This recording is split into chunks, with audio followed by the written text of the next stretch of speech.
पंचायत मंत्री को पागल कहते हैं। पागल प्रधान, अगर मंत्री पागल है तो उसको इस्तीफा क्यों नहीं लिया जाता? मैं बात आप सब साथियों से साझा करना चाहूंगा इस मंच के माध्यम से कि जो हरियाणा प्रदेश की ग्राम पंचायतें हैं, इस खट्टर सरकार की सोच छोटी नहीं है किसान साथियों। ये बिल्कुल तानाशाह बढ़ना चाहता है। ये हमारी जो गांव की छोटी पंचायत है, लोकतंत्र की सबसे छोटी कड़ी है, उसको खत्म करना चाहती है सरकार। क्यों करना चाहती है और कैसे करना चाहती है? इन्होंने 2 साल तक हरियाणा के अंदर पंचायत के चुनाव नहीं होने दिए। क्यों नहीं होने दिए? ये देख रहे थे कि हरियाणा प्रदेश की हालात ये दबाना चाहते हैं, ये खत्म करना चाहते हैं लोकतंत्र प्रणाली को। सबसे पहले जो हरियाणा की पंचायतों के चुनाव इन्होंने 2 साल तक नहीं होने दिए। कोई ऐसी आपातकाल की स्थिति नहीं थी कि जिस वजह से ये 2 साल तक, कानून में 6 महीने का समय है कि कोई आपातकाल, कोई महामारी या बड़ी कोई समस्या देश के ऊपर है तो उसको 6 महीने का समय इधर से उधर टहला सकते हैं, कम भी कर सकते हैं और 6 महीने के बाद चुनाव भी करवा सकते हैं। इतना तो है, लेकिन ये नहीं है कि 2-2 साल तक चुनाव नहीं किए जाएं। और अगर उस समय के बाद चुनाव भी करवाए गए, जो हरियाणा प्रदेश की पंचायतें, ब्लॉक समिति, जिला पार्षद के चुनाव होने के बाद हरियाणा के पंचायत मंत्री के द्वारा जो 9 नियुक्त पंचायतें थी हरियाणा की, शपथ समारोह चल रहे थे, हौसला अफजाई पंचायतों की हो रही थी। ग्रांट देने से पहले ही हमारे सरपंच साहबों को हरियाणा प्रदेश का पंचायत मंत्री चोर साबित करता है, लुटेरा कहता है, गुंडा प्रणाली के तत्व कहता है। मैं इस मंच के माध्यम से हरियाणा प्रदेश के पंचायत मंत्री को अपनी जुबान पर लगाम देने की, उनको सद्बुद्धि भगवान दे, ऐसी कामना करता हूं और चेतावनी भी देना चाहता हूं कि ये कोई एक सरपंच के ऊपर लाठी नहीं बरसाएगी चंडीगढ़ के अंदर।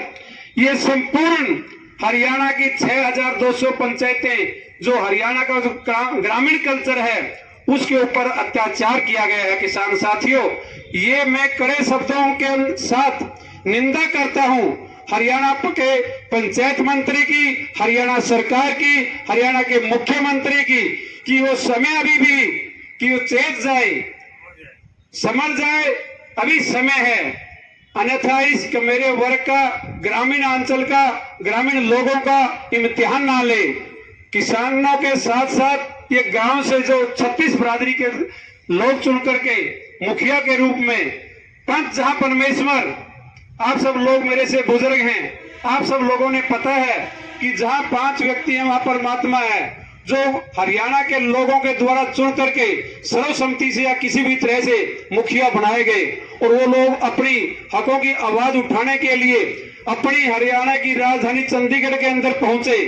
वहां पर वो अत्याचार किया गया, वो हमारी माता बहनें, वो जो सरपंच 50% सरपंच महिलाओं को बनाया गया, उन महिलाओं को बाहों से घसीटा गया। महिलाओं के द्वारा नहीं, जेंट पुलिस अधिकारियों के द्वारा। ये वीडियो बोल रहा है, मैं नहीं बोल रहा, ये सबूत बोल रहे हैं। हमारी बहनों के ऊपर लाठियां से अत्याचार किया गया।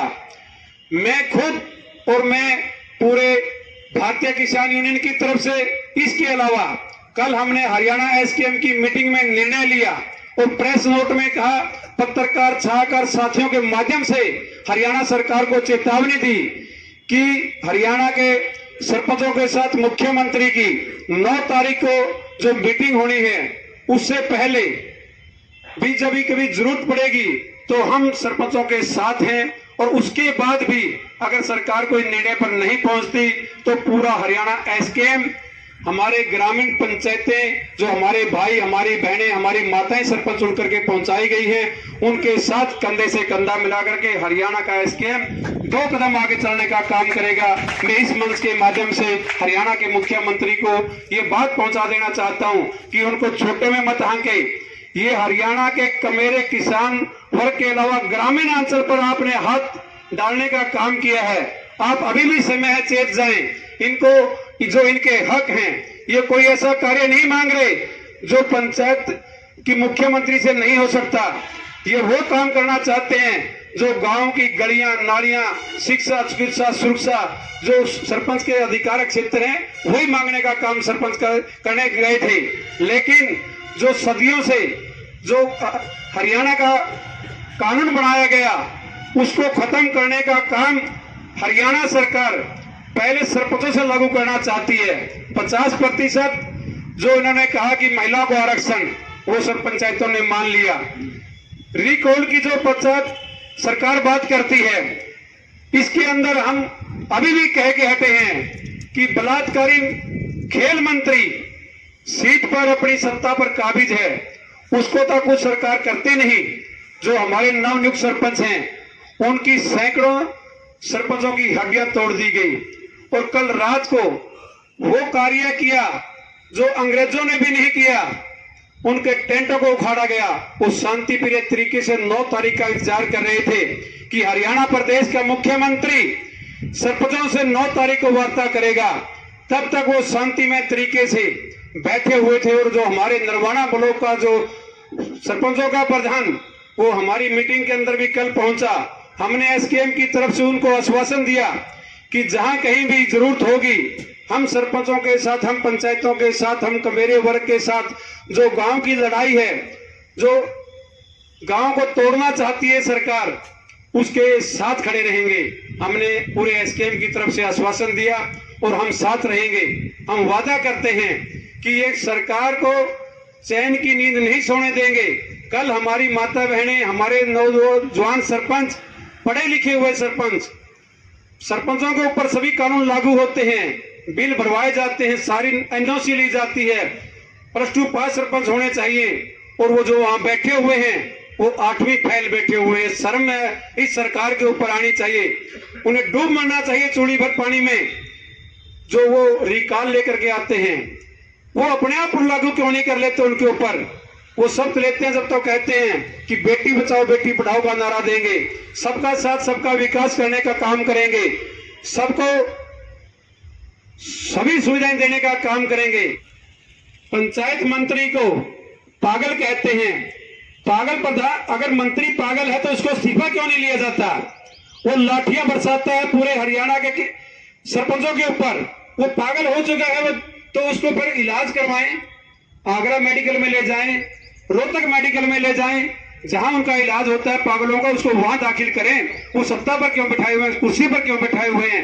मैं इस मंच के माध्यम से सरकार से पूछना चाहता हूं। और आप लोगों ने मुझे जो समय दिया, सरपंच साथियों को मैं पुनः कहना चाहता हूं, विश्वास दिलाना चाहता हूं कि आपके साथ हम ग्रामीण लोग, ग्राम की पंचायतें हैं। सरकार कितना अत्याचार करे, हम अत्याचार सहन करने वाले लोग नहीं हैं, अत्याचार का विरोध करने वाले लोग हैं। हमारा तो एक ही नारा है, हर जोर जुल्म की टक्कर से संघर्ष हमारा नारा है। जय जवान जय किसान। धन्यवाद साथियों, नमस्कार।